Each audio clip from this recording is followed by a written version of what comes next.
There's a moment when effort stops being rewarded, when asking honest questions makes you a problem, and silence answers instead. I was not a fall in line type of person. Being overlooked doesn't explode, it erodes, slowly, quietly. I literally could not find another job. I felt like such a piece of shit. Pressure doesn't stay at work, it follows you home. It sits at the table, it changes the air. I have 2 kids, a wife, living in the basement. My wife refers to it as like the dark times of our marriage. This isn't about winning, it's about what you learn when the system stops choosing you. So today's guest, Keegan, I don't even know if there's enough words that I can say the right thing, but he's a builder, a thinker, and someone who's walked both sides of success, the grind and the grace. And he is a creator, and he is has a mind just full of knowledge, and I'm excited to just tap into it today, bro. Thanks, man. Yeah. Appreciate it. What an intro, I must say. Well, one deserved. Oh, thank you. I think I've known you for 2 years, and when I met you, I was like, I like this guy. But it took a minute for us to like Link up, which anyone I actually do like, that's always the way. It's Yeah. like natural. Every empire starts with a spark. When you look back, what was the first moment you realized you weren't built for an ordinary path? Ooh. I feel like there's a couple that kind of stick out. So there's the main big one, and I'll tell that one second. The first one was actually when I was still working in software, like as a W-2 job. I was in software sales for a couple years, and I had an average tenure at each company for about 8 months. That checks.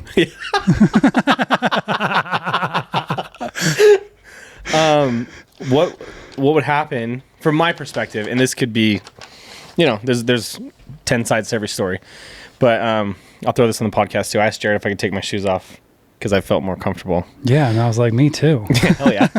Shout out Kirkland women's short no-show socks. Yeah, shout out Puma.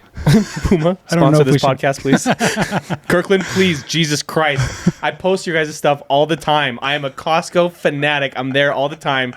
Just sponsor me for once, please. That's all I'm asking. It's like one pizza slice. I'm not asking for much, Yeah, just one 3 slices a month. That's only like one every like 10 days.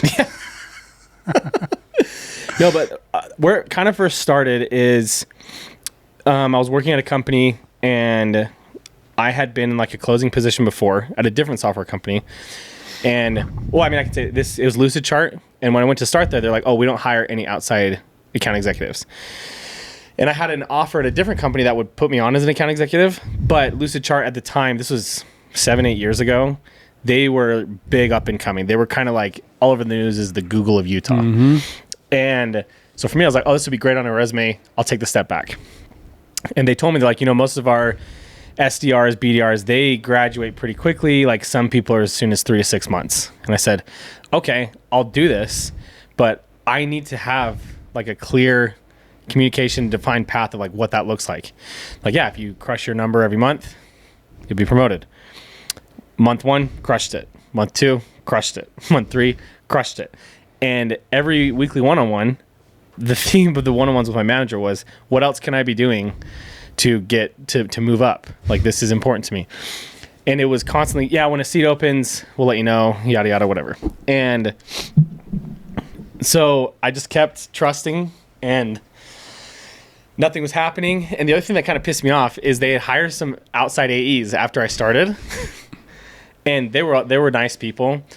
When I would when I would pass my lead to them and hear them just butcher the call, I'd be like, dude, I can be doing this. And so I was getting frustrated, but then I was very open with my manager. And I was like, okay, hey, I want to move up.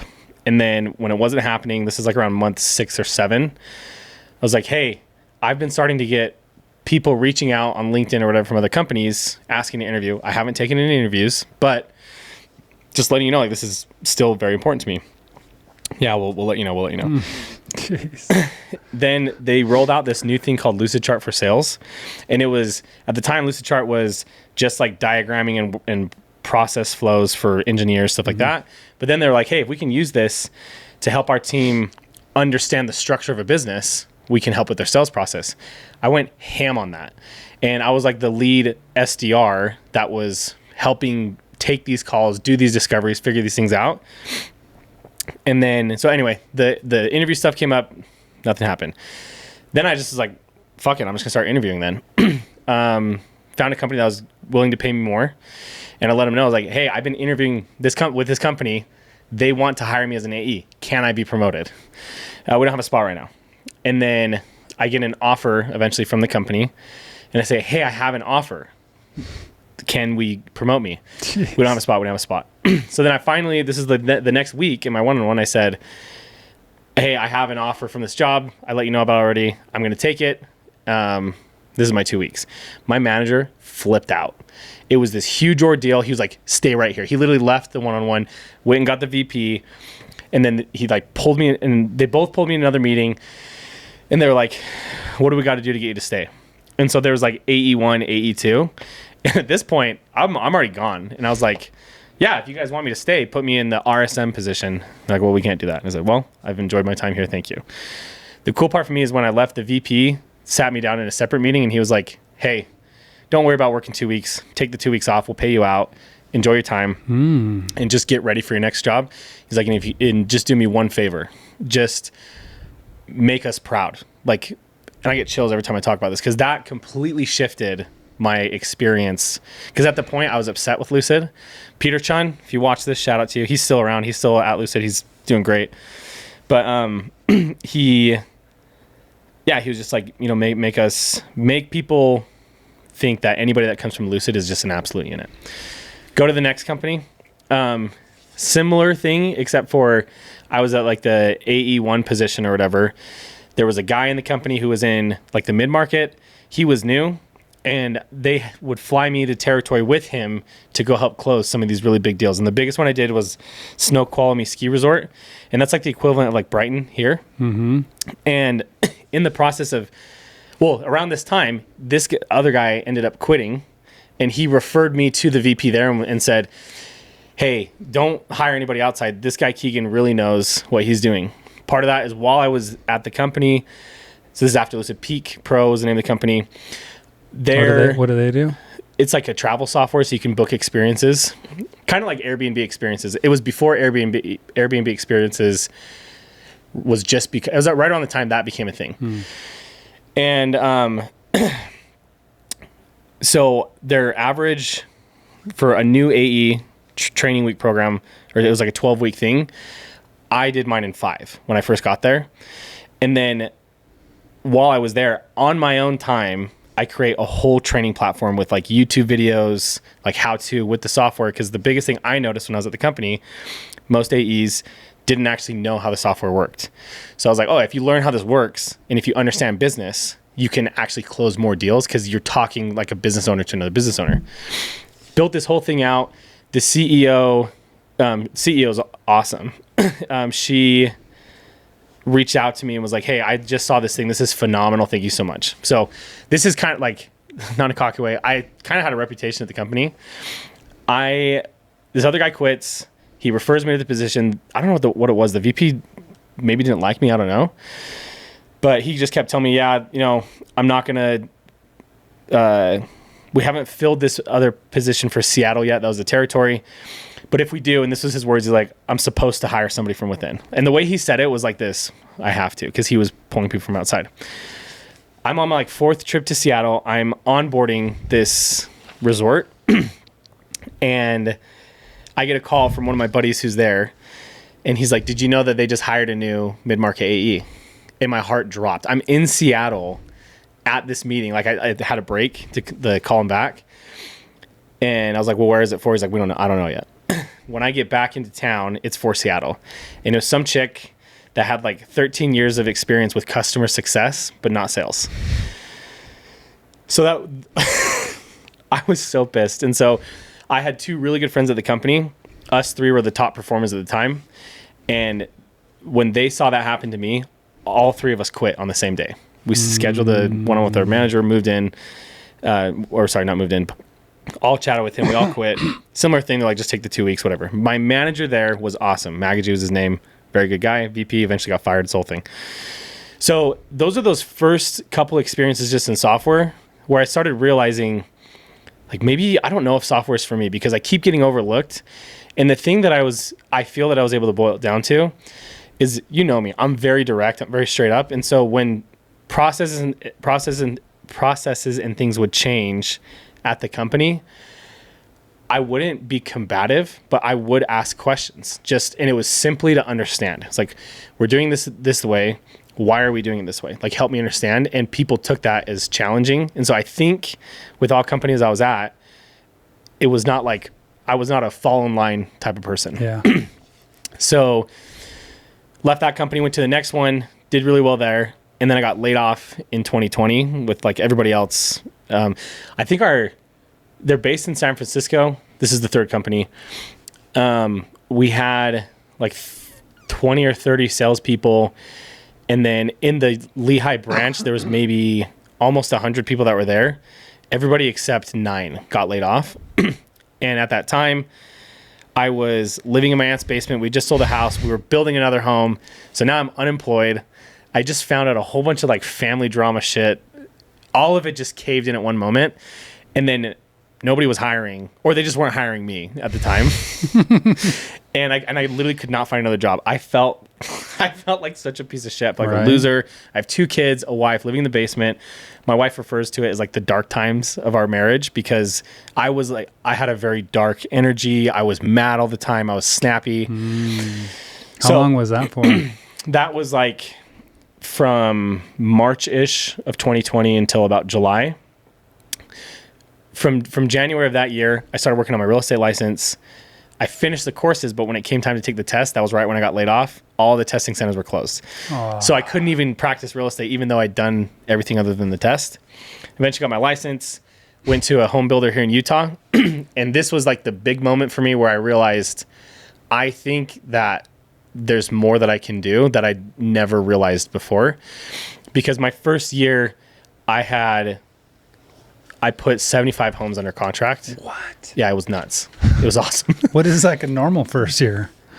For like a builder agent? Yeah. 20 or 30. And then if you're like a regular real estate agent, 2, if that. So seeing that, making great money, and then that was my first real 1099 position outside of door to door. And I was like, okay, if I have full autonomy of my time and I can allocate my energy the best way I feel works, I can make way more money and I can have a more enjoyable experience in life. So that was like the first big like wake up from that. And then what'd you call that? Like the turning point, like the point when you went like Turning Point USA. I'm just kidding. Yeah. We'll call it the hatch point. Was that the hatch point? Yeah, I like that. No, I think, yeah, because that was one of them. That was one where I was realizing, okay, I'm very capable. Like, would you go back to from that point? Was there a path back to software sales? No. Yeah. Like even now, I am willing to do anything. Like I have no ego or pride. Yeah, like if I needed to do something, I would. Which doesn't make sense. It's like I can figure something else out. Yeah. And then there's some stuff happened that company just things that management was doing I didn't agree with, and I didn't agree with how people were being treated at the company. I was treated very well, but it was more how I watched others get treated, and I was like, these are all humans, right? We shouldn't be doing this. So most people leave that company when they get burnt out because it is a hard job, and they'll just get tired, and then their sales start declining, and then they'll quit for some reason. Mm-hmm. And part of the culture is that people there would essentially like make fun of people quitting, like, oh, they couldn't handle it, like they're losers. And I was like, when I saw some of these people quit, I'm like, no, these are actually great people. This is just a hard job. So then when I left that, that's when I really started getting into building like my own shit. And so went on a real estate team, built that up quite a bit. Now I own my own brokerage, have the supercar storage, the media company, and it's good. That's so cool. Yeah. I've heard this story before, but it's fun to hear the timeline because we're in 2025. I met you like 2 years ago. When I met you, you're already doing tons of cool things. You were like, just started the super garage. You were like, the idea was there. You were renting the place and you were building it. Yes. And then you had sold lots of homes and you'd like gotten really, like you'd found your lane. Yeah. And now fast forward to today, we've gone down and done events at your place. There's like, you guys host so many different things. You got your own podcast and it's fun to watch. And yeah, dude, it's rad. That's why I had you on today. Yeah. I appreciate it, dude. Yeah. And I think that's the bigger thing that I realized is money used to be the driver. Money's still important. Like it helps. But I feel like the way I run my life now is really just trying to have fun and to have fun with other people. And that's what I love about this media company stuff, because when we meet with new companies and are trying to help them figure out a content strategy or brand strategy or whatever, everybody right now is talking about, this is what the algorithm's doing. This is, this, you have to post X amount of times or whatever. And I have found the most success, as cheesy as it is, because we heard it from our parents all growing up. Be yourself, right? Yeah. And you think, oh, that's lame. But really, that's how it is now. And so all the conversations I'm having with these people in these companies is like, forget what this other competitor is doing. Forget what these guys are doing. What are you guys good at? Like, what makes you happy? What is your moral compass, your standards, whatever? And then helping them lean into that. Because and I know you already know this, but that's how you attract that type of clientele, is people will resonate with the things that you're trying to portray as a business. And for those who don't, they'll just go find another business that either they think resonates with them better, or maybe they're not thinking that consciously about the decision they want to make. And it's more, these guys have a better price, or, whatever. There's all the different things, but I found that brand loyalty comes from really showing the authentic side of your business. And I feel like my passion or my skill set is helping people find their authenticity. Yeah. Well, you've made videos for us. Yeah. The pelvic floor fairy, pelvic queen hasn't been posted yet. Yeah. And we'll get there. the hair conspiracy. Yeah. See, like that was a lot of fun to make that, Yeah, man. It's yeah, dude, you're doing so many. So tell me about, well, actually before that, doing so many things.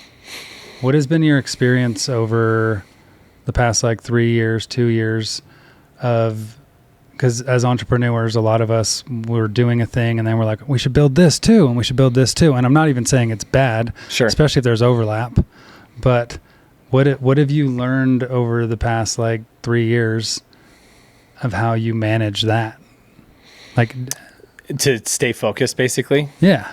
Or do you have stronger boundaries around certain parts of that than you did? Definitely. Yeah, because when I first was getting started, it was any shiny object. Yeah. Nah, let's do that. Yeah. And then you start working. Ooh. And then you go over here. And then I think it was just a level of self-awareness that, and I'm trying to think if there was a turning point for that. It'll come if it wants to be said. But the gist of it was, I think I just realized, so I maybe having other partners or watching, a big thing for me is observing others and what they're doing. And I think noticing people doing what I was doing and changing direction all the time, and kind of actually where they felt like they were progressing, staying in the same spot. And so then it turned into, well, okay, I have these 10 things that I want to do. Let me just do this piece first. Once that's running on its own, then I'll move to the next thing, then the next thing, and just being very intentional with where we're going. And so there's been times where I'll have partners that will want to change direction in some way, and I will always hear it out because I'm very aware that I don't know everything and I'm always willing to learn. And so when the idea comes up, my response is usually, let's sit on this for a couple of days. Let's think through it and see if it makes sense with what our original vision was. Does this does this still get to the same point? And if it doesn't right now, that's okay. We'll just come to it when it's time for that. And so I think that has helped immensely, because you definitely see more progress because it's progressing faster. Because if you're spread across 5 different things, I know you know this, right? But they will progress, but very slowly. Whereas if you're doing the one thing and it's going up, then it's more motivating to do the next and then the next. And so I think you move faster that way. And speed is like super important for the world we live in now, because if we're not fast enough, we might be building the wrong thing, because we get there and we're like, oh, look who else is building this and this and that. And like when we had the idea, it was a great idea. And so like 3 ideas at the same time, none of them win. Yeah. I mean, and I started a marketing company and the med spa the same month. So like, yeah, you get it. Yeah, I get it. And then a land company, and then yeah.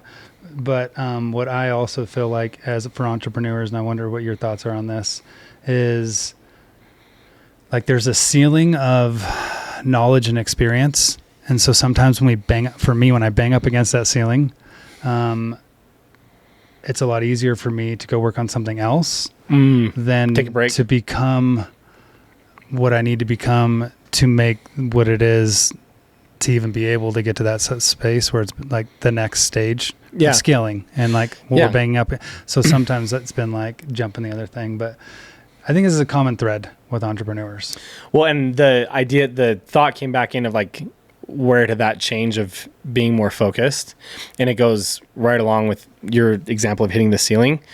I had a business coach, and he started teaching me about resistance in life and becoming very sensitive to resistance. The example that he gave, well, actually, there's 2 examples that he gave I really loved, but the one that really hit me, do you know, and I don't know if I've told you this already, do you know what animal covers the most distance, like in the, like across the ocean, like in terms of like water animals? Yeah. Shark? No. A whale. Usually people say whale because you think big animal, like we know that they hibernate, they migrate a lot. It's sea turtles. That checks out. Right? But it's not, because they follow the current and stuff, right? But the thing that's so interesting about sea turtles is they spend most of their time just floating, and they're floating with the current. And as soon as they feel that the current is behind them, like pushing them forward, they'll paddle really hard. So they cover more distance. And then when it goes against them, they just stop moving. So it's like they're whoosh, and then they come back a little bit, and then whoosh. And so that's how they're able to cover so much distance. So he used that example in saying, if you're sensitive to resistance, you can do the same thing. And so I thought it was weird at first. I was like, yeah, sure, I'll just try it. And I did notice that every time I started to hit resistance in some way, I would just take a step back and pause and go, okay, this is the resistance I'm feeling. And it's really tough because there's always resistance when you're trying to break ceilings or break barriers. But you can, when you get more in tune with it, you can sense when it's a healthy resistance or an unhealthy resistance. And so the second example he used is, he said, life is just a hallway of doors, and all you're doing is you're picking which door to go through. And so sometimes you'll go up to a door that seems like, oh, this is the like opportunity, right? Oh, this is the right thing. And you'll go to like jiggle the handle and it's locked. And then you're trying to push on the door and it's not opening. And as you're doing that, one doorway up the hallway just opens on its own. So then you walk up to it and it's like, oh, whoa, this is awesome. And then, or maybe as you're walking up to that one, another one starts to open on its own, right? And so it's just being very aware of everything going on and then making those decisions to follow the path of least resistance. Like, I think there's a reason that phrase exists, but I never understood it in the way that I feel I understand it now. I like that. And I was thinking that how cool is it that the sea turtles are the water animal? And then there's like the rabbit and the hare and the tortoise. Totally. And and like truly, when we operate like the hare or the rabbit and we're like sprinting here and sprinting here and sprinting here, like, oh my gosh, I'm going to take a nap over here. It's like so sporadic and like not dialed. And then, dude, the universe is so cool. It really is. And that like was the fact that actually... I've never seen that correlation or ever even heard anyone speak about it correlated. Well, and that was the thing too. Like when I was with the builder, like I said, most people quit when they're burning out. The week that I decided to quit, or that was like in March or something, I think I was like number 3 in the company at the time. And the week that I decided to quit, I wrote 5 contracts in that week. And I remember thinking, ugh, there's not much resistance here. Like, this is feeling pretty good, but the resistance is more of like an internal, like, you know, the moral thing or whatever. And I actually needed to hear that. Yeah. Yeah. Well, good. I'm glad I said it then. Yeah. But yeah, and so it was just interesting because in the moment where I have so much comfort in terms of finances, I'm like, oh, yeah, I don't have to worry about anything. Now it's, hey, you spent 3 years building this thing. The other part about those 5 contracts is I built my business to a point where I had such good relationships in the realtor community. I didn't have to go out and show homes anymore. Like, I had these strong relationships where they could go show the homes, and then they would just text me and say, hey, can you write an offer up on this place? And I'd just be on vacation, or I'd be at my house or whatever. I'm like, yeah. And they even had assistants in place where like they could write up the contracts too. So it became much easier following that. However, even though if it was a financial step back, I do feel it was a personal growth sea turtle forward. Like, because so much more understanding I feel around business, my life has come from making that decision, because where money used to be the main motivator, now it's time. And I think I shouldn't say we, for me, myself, you hear time is money all the time. And another thing, I didn't really understand that until I started really trying to practice it and live my life in the sense of that time is a currency, and how much more money comes when you're more intentional with your time. Mm-hmm. So, and I would piggyback on that. We can feed and tend to all our core values, or the things that matter to us in life, with that currency of time. So we're like building the life that we want. Totally. And when we work, because I would say the more we design our time, the more you get done in an hour, because you're more accountable to your time. It's funny you said design our time. There was a company I started years ago, and it was a clock company, and it was called A Time to Remind. And our slogan was design your time. So you just said to design our time. It's kind of funny. Well, it makes that. This seems to happen when I hang out with you. So what's alive for you right now? What is like the big thing, like that what theme are you walking? Like what is your main thing you're building that you're the most lit up about? The Conglomerate. That's the media company. Just like I was saying earlier, it is so much fun. Perfect example. Got a new client maybe about a month ago, and his initial reaching out was, I've seen your content and I love it. He's like, I can relate to it. It's quality. And he's like, I don't feel like mine's there, but I'm scared to be vulnerable on camera and to say who I really am. It's been a month, and my last call with him, the difference of how lit up he was on, like, that would have been our third call versus the first. That is very fulfilling to me, because he is now bringing ideas to the table. He's like, yeah, I was thinking maybe I could talk about this. Like, I could share this story. I'm like, yes. I was like, this is what people want to know. I think with social media, there are these cycles that have happened. I might have told you this, but Vine was arguably one of the most iconic platforms that came out, because when it came out, it blew up. In my opinion of that is, it did so well because it was just these 8 second raw clips of someone's random life. You know, like you see the videos of somebody like falling downstairs, or like them doing something. It's like a very Office feeling where somebody says something funky and then the camera pans the other person. The other person's like, it's just those little comedic things because it's raw and it's real. And then what I think happened is, like, Instagram started doing that, and then Instagram was really focused on the lavishness of someone's lifestyle, where people are like, look at my car, look at my house, look at these vacations that I'm going on. And everybody would follow it because they were wanting it. But then it leads to this depression that we have now, because everybody's seeing it, they're not having it, they compare to their lives. It's like, well, this sucks. And what I'm noticing really hits home for people is this content that we produce that's like, I'm a regular dude. I have this business and it's cool, and this is the stuff that we do with it, but like, this is who I am. And then people go, I like that. I want to be around this more often. Yeah. So yeah, that's funny you bring that up, because I relate to that so much. Like, I don't know. The world we live in is very interesting. And I saw a post from Hermosi, and I think it was like, and I have a Tesla and you have a Porsche, but yeah, but there's levels to like letting that be a problem. Of course. And Hermosi said something to the extent of, look at all the people who actually make a lot of money they don't buy Lambos. He's like, dude, it would get down to the point of how many Lambos could I buy in an hour? Mm-hmm. But like, that's not the life I live. Yeah. Because Lambos attract less wealthy people because they're looking up. And those who are there, they're not like, you have a Lambo, I want to be your friend.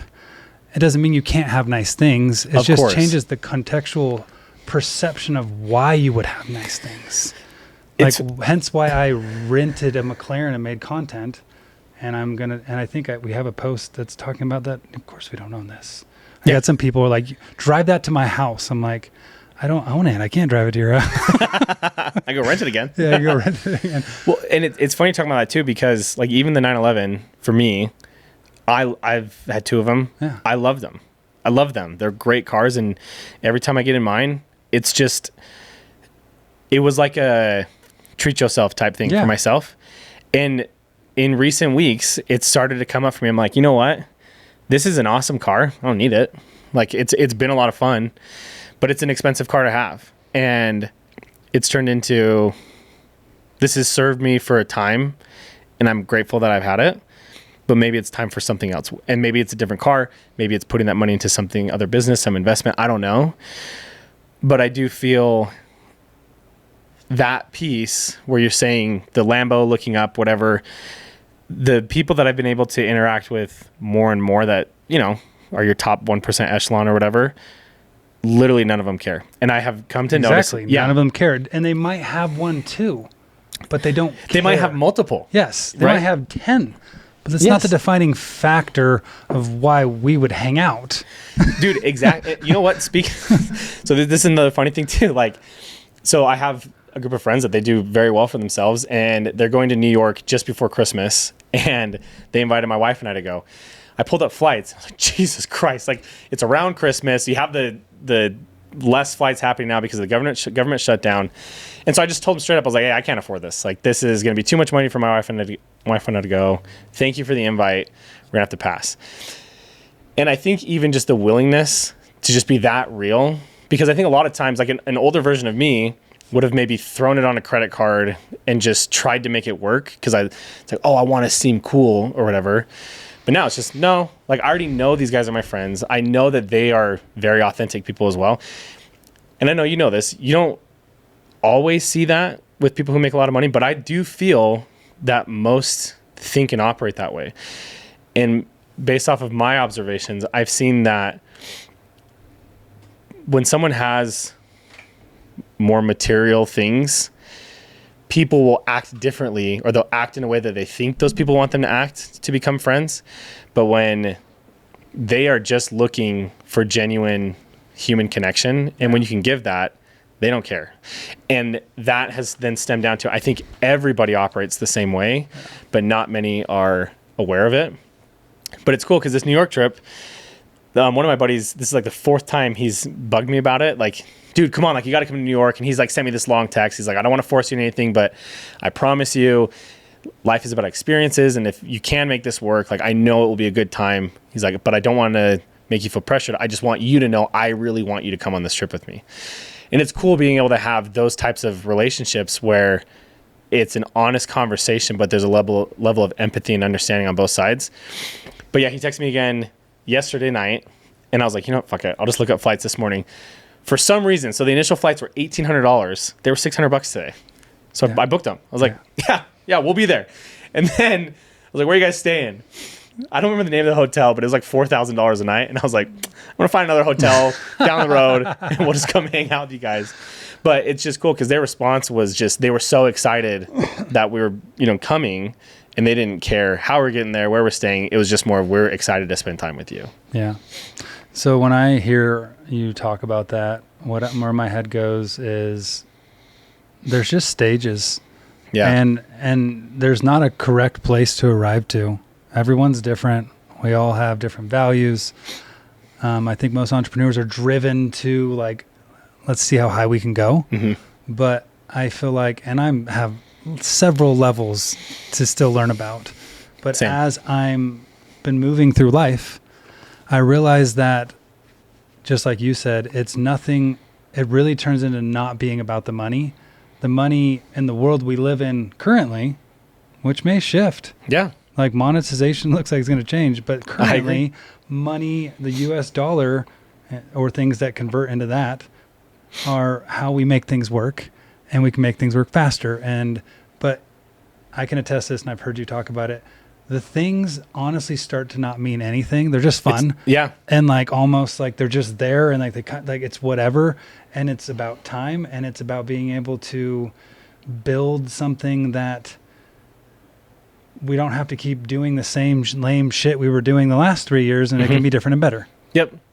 Well, and another turning point or hatch point that just clicked for me too is, again, my business coach is fucking phenomenal. Like even actually that piece, this was another big piece for me too. So there's two pieces I'll share.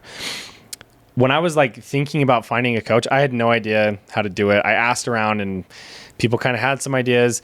There are so many online gurus that are like, this is how you do it, yada, yada. And then I'm sure, you dive into it. You're like, I don't know if that's really the right way, whatever. But I found this guy, and I'm looking at his website. He has coached VP of Fox News, CEO of Traeger Grills, Skull Candy, Hot Topic CEO, like massive companies, has raised hundreds of millions of dollars. And then there's a form at the bottom of his page. And I was like, you know what? I'm going to send it. And I just felt like I'm nowhere near what this guy is looking for, but hey, who knows? Surprisingly, he emails back and he's like, hey, I'd love to chat with you. So our very first phone call, it's like an hour. He does a free initial consultation. And he told me right in the beginning, he's like, the whole purpose of this call is for me to understand more of who you are and to decide if it's the right fit. And in that call, it's over Zoom. Sometimes on Zoom calls, like it cuts out or there's latency and you kind of cut each other off. So when that would happen, if I cut him off or something, I go, oh, I'm sorry. And it happened like 6-ish times. And then he just went, okay, just fucking stop. And I was already on edge because I'm like, I really want to make a good impression with this guy. And so when he said that, I was like, oh shit, what did I do? And he goes, why do you keep apologizing to me? And I said, well, I mean, it's interrupting and I don't want to be rude. He's like, no. And he was being aggressive and it was really scaring me. And he's like, why do you keep apologizing to me? I was like, I don't want to be rude. And he's like, why are you apologizing? He's like, I understand we're on a Zoom call. It goes in and out. So why do you feel the need to apologize? And I just went, honestly, I'm super intimidated by you. I want this to go well because I feel I have so much that I can learn and I want to learn from you. And then he goes, okay. I'm getting chills because every time I tell this story, it really hit me. And honestly, on that call, I cried for like 10 minutes about some of the stuff we talked about. But his response was, I give anybody on this planet 1 hour of my time. And I set up this Zoom call. I chose to be here. So it doesn't matter what you think you know about me. I want to be here. And if that means you're interrupting me, I want you to interrupt me. And it was just this like, it was so eye-opening because up to this point, I had felt like important people didn't want to waste their time with peasants, for lack of a better term. And then when I saw him treat me that way and basically being like, he said, we are all equals. We're both humans. He's like, it doesn't matter how much money we have in a bank account, how many businesses we started. You and I are still human and we're both going to die at the end of the day. That was a huge shift for me. And it was between him and then just meeting more people like that. It's just, that's why I realized the true importance of authenticity. And that was at the upper level. What I thought was it wasn't what I thought it was going to be. And then realizing that literally just applies to everybody. Mm-hmm. And I remember, like, we talked about background and stuff. I grew up with a rougher background. And I, at the time, had I still do have a difficult time talking around money with people because you have friends that you knew at one point in life. And maybe as you grow, you start to realize there are people who are leeching off of you. And I'm not saying that in a judgment way. It's just an awareness of, oh, okay, I'm starting to see that people are using me and there's not really this relationship. It's just, what can I get out of Keegan? And I forgot where I was going with that. Yeah, bro, but that's so fun to not participate in that world and observe and be aware. Yeah, exactly. And that was a cool part and again, I really don't think money matters. I was talking to a very close friend of mine, and I started wanting to talk about the stresses I was having with income. But sometimes I worry that it comes off the wrong way. Yeah. Because I'm complaining about something that most people dream of. And he just stopped me and he goes, "Hey, can I just tell you something?" I was like, "What's up?" And he's a CPA for a really big company, and he goes, "Numbers literally don't mean anything to me." He's like, "I see numbers all day, every day. I see that we spend $250,000 a month in rent, and I'm aware of it." He's like, "So whether you make 10 grand a year or $1 million a year, I don't care." And so then that was the second piece of like seeing a wide spectrum of the importance of being genuine and just being real with people. So It's like, who are you? yeah. And we always, so often it's, oh, I do this. Mm-hmm. Especially on these when we're talking about what we do. Totally. Well, that's a cool part too, is sometimes when I'll get on these initial consult calls, whether it's real estate or whether it's the media stuff, oftentimes I'll get comments of like, "Yeah, you're crushing it. Like, I'm seeing you do all these things." And in my mind, I'm thinking, yeah, I'm glad that you think that's cool. I'm just doing stuff that I like. So if that's cool to you, great. But at the end of the day, it doesn't matter if it's driving in a 911 or driving in a Honda Accord. You know, like if you're having fun, at the end of the day, that's the more important part about life. Now, didn't you trade a paperclip for like something to a dirt bike to something to a Honda Civic to like a car? Yeah, so I have the dirt bike now. It was a charity thing. Yeah. That was the motivation. I'm still stuck on the dirt bike. So if anybody wants to trade up for a dirt bike, I just think that's fun. I've got one. But. What's the craziest moment in business you've ever had? Craziest moment. Like just the wildest, silliest shit. It doesn't even need to be. It could be like, I just know you got some wild stories. Yeah, I do. I was thinking like categories. So one of them, this is a real estate one, and this was around the time where I was really learning boundaries with my business, especially in real estate. Realtors will like run around like a chicken with a head cut off. It's like, "Oh, you want to go see a house right now? We'll go right now." And it's a very stressful life. And so I was working on building a relationship with someone first. And then when it comes time to doing showings or putting in offers or whatever, like letting them know ahead of time. It's like, "Hey, I have a life. Like I'm a regular guy just like you. So if you're calling me, you know, at 9:30 at night because you want to know the dimensions of the spot where the fridge goes in, I'm probably not going to answer because that's not urgent. Like I'm spending time with my family at that point." So I was trying to learn these boundaries, and there's a client. It's so funny. He still talks to me to this day. He was the most difficult client I ever had. I hope it's not me. No. Not even close, bro. When you hear this story, you'll know you're not even remotely close. Keegan was my realtor. Yeah. Yep. Shout out. We got you a badass house too. That place is sick. But so he is, I don't want to bring like too many specifics, but he's from another country where they are known for speaking extremely directly, and like they'll swear at you, but it's just the culture. Fortunately, with my business background, I understand that some cultures interact differently than the American culture, and it's not a bad thing for them. So long story short, he was upset with me about something, and he started calling me a liar. And I am like, integrity is number one for me. Like honesty is the most important. So when someone accuses me of lying, that's very deep because I feel like I'm very open, honest, and vulnerable. And there's times where, whether it's real estate, media, whatever, if I mess up, I have no pride in going, "Hey, we talked about this. I screwed up, but I'm going to make it right." And the difference with him is he was already just being difficult. And then something happened that was out of my control. And then he just started cussing me out over the phone. I was at like a company meeting, or not meeting, but it was like a baseball tournament. And he was lining me up like, "You motherfucker, like fuck you," like all this stuff over the phone. And I was being nice. And then at one point I just went, "You know what? Fuck you." I was like, "I have only done everything that I said I was going to do. I was honest, and I'm still being honest. And this is something that I didn't even know was happening. So fuck you for accusing me like this." And it was just a yelling match back and forth. And the VP walked by and heard the conversation, didn't say anything. And then when I finished, he went over, he's like, "Who was that call with?" I was like, "Oh, it was just a client." And he was like, "Well, we probably shouldn't talk to our clients that way." But I just remember he was super cool about it. And then when I explained the whole situation, he actually already knew who the client was. And so he kind of knew the situation. He's like, "Yeah, maybe not." But I never thought that I'd be in a position where I'd be like telling someone, "Fuck you," that I'm working for. So that was kind of wild. I have not done that since. I don't plan on doing that anytime soon. But that it was a big lesson for me in I can hold a boundary and not be an asshole about it. Yeah. And then maybe the boundaries are held sooner. Totally. I feel like it's been fun to watch both of us grow. Yeah. How do you define success now in one sentence?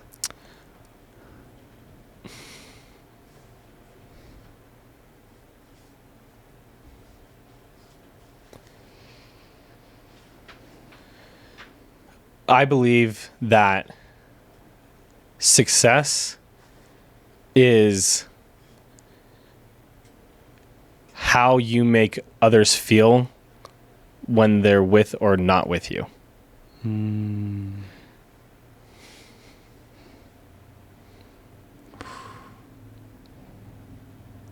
I'm hearing the context. It sounds like those we work with and like love.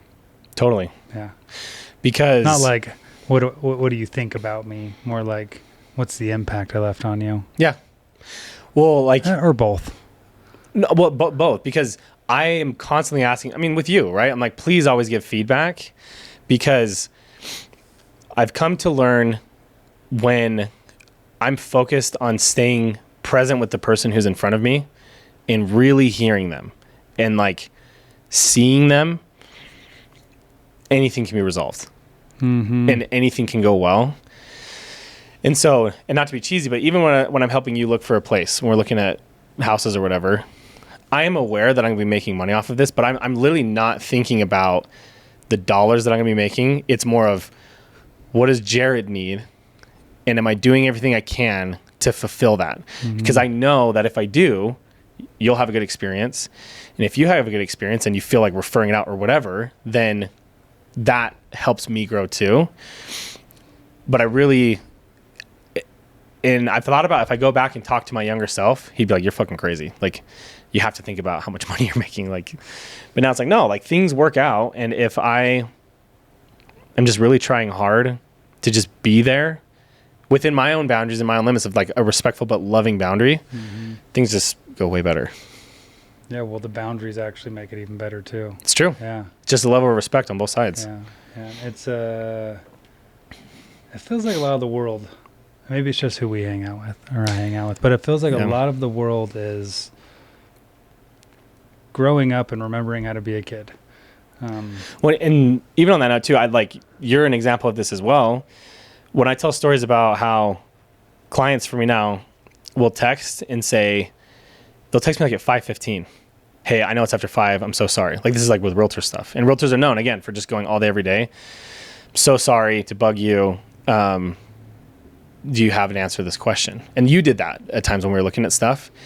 And because there's that level of respect, yes, I have my boundaries, in the evenings or whatever, be with my family or vacation or whatever.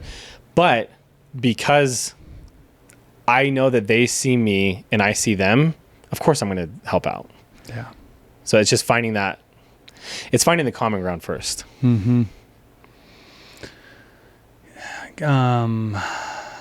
love that. Find the common ground. So stay curious for where others are at so that you can have the best life. Yeah. And we have the best life when we're sharing the best life. Yeah. And the thing too is the staying curious. I love the words understanding, curiosity, and intention. So if there's something that comes up that's maybe more of like a tougher conversation, or if someone's unhappy about something, my whole goal is when I find out they're unhappy is I just want to listen. Like, what is going on? Like, what are the emotions that you felt? What was the expectation you had? Where was there a disconnect? Let's find the disconnect. Oh, okay. So I said this, but you heard it this way. I meant it this way. I could have been better at communicating that more clearly. So I can take ownership of that part. Are we willing to move forward? If not, I'm still going to rectify it with you. And if you don't want to move forward, it's okay, because it's more important to me that we are good, because at the end of the day, the relationship outweighs the money far more. Unless the person's acting completely out of alignment and there's no way. Exactly. Then holding your boundary is just as important. 100%. Their level of growth and for all of us. Mm-hmm. Yeah. So, where can our listeners find Keagan? At Keegan at Real. So KeaganitReal. Keegan at Real. Because I like to keep it real and then I do real estate. And then the conglomerates, the only conglomerate. And then Iron Pine Garage is the car storage. So if you have a Lambo or really any car. I mean, actually, we just had a guy drop off a sick, like restored Chevy truck. Like, I don't remember what year it was, but the whole thing is brand new. Ooh. Yeah. Actually, it comes from, you'll like it. It's sick. But yeah, just any vehicle, honestly. And then if you're looking to buy a house or sell your house, Serve Real Estate, you can come down. It's above the garage full of all these luxurious cars. It's very beautiful. And yeah, dude, it's rad to see what you built. Thanks, dude. I appreciate it. I don't think anyone should be, and if you notice you are, we don't need to chase one another. We just get to be inspired by one another. Amen. And then root each other on. Mm-hmm. And like the path will have ups and downs. Totally. So we just get to like see each other in that. And I'm so grateful to know you and to have you on today. Yeah. Yeah, and it's cool because like I have a wide like spectrum of friends, and I have buddies that they could make $1 million in a day, and they'll call me and be like, dude, I just closed this deal and it's like awesome. And I don't feel any envy. It's like, that's so fucking sick. Like, I'm happy for you. And then I call them like, I just closed this deal and it's $2,500 a month. And they're like, hell yeah, dude, that's sick. You know, it's just I think there is a lot of power in how you were saying, like finding, well, you didn't say exactly this, but the gist of finding joy in other success and genuinely supporting their joy, because it elevates you too. Even if it's not your success, it's like, oh, that's awesome. Like I get to live vicariously through this person for this 5-minute conversation. We get to have a vulnerable conversation, but I don't get to have with very many people about where I'm really going through in life. 100%. Yeah. Or what I really just crushed, or like life is messed up and I can't tell anyone about it because no one can relate to me. Yeah. Yeah. You know. Well, stoked to have you on, dude. And before we wrap up, when you look at where you are now, what's the lesson or the truth that feels most alive for you? Like, what is the one truth if you were to choose one? And there's two. Can I share two? Yeah. Okay. The first one is the power of the word intention. And part of that is, I learned this from my coach. You are your most powerful when you are at peace. When you are fully at peace with yourself and you feel calm and relaxed, any decision you make from that position comes with 100% power, because there's no reason to leave peace. That's what everybody strives for, is peace. So when you make a decision from peace, it's fully intentional and you will have more power moving forward in that direction. And then the second part of that is presence. So just there's a phrase that's like, be where your feet are. I'm here with you right now. My phone is intentionally over there because I don't want to feel it buzzing in my pocket. I want to be here on this podcast with you. When I am on video shoots, my phone is in do not disturb because I'm trying to be in the moment right then and there, trying to capture what is the right camera angle. Is this person saying the right thing? Like, I'm here right now. Yeah. Presence, intention. What was the one you said earlier? I don't know. Wait, just barely? Or it's all good. But, presence and intention, I think, are the most. Presence and intention, like that, spot on, man. And in that presence and in that intention to be in a place of peace. Sometimes in business, we have to take care of something because something's going on, and we have to go lead the team. But sometimes maybe it's not always peaceful feeling in that rebuilding. But when we know that we're aiming for peace and we want to be in peace, I think it can give a lot of like, I know a lot of the people that I work with who probably listen to this. The presence and the peace is a way to see our Northern Star have a lighthouse. 100%. And that's kind of what I heard. And I'm gonna take some of that from you. And Go for it. Adopt it, yeah. I thought of one more thing that I'd like to share. And this actually might be maybe the one thing. So those two were the first that came to mind, and they are extremely important. But if there's one more thing right above it, is Of course. I love I literally don't know anything yes. with the word. You know what I mean? Oh, I think we got the same one. Yeah. And so, just as an example, when I'm using homes is easy. When someone says, I need a home that needs more space, it's very easy to go, okay, they probably want a bigger kitchen, bigger living room, stuff like that. But being able to go, what is space? What does space mean for you?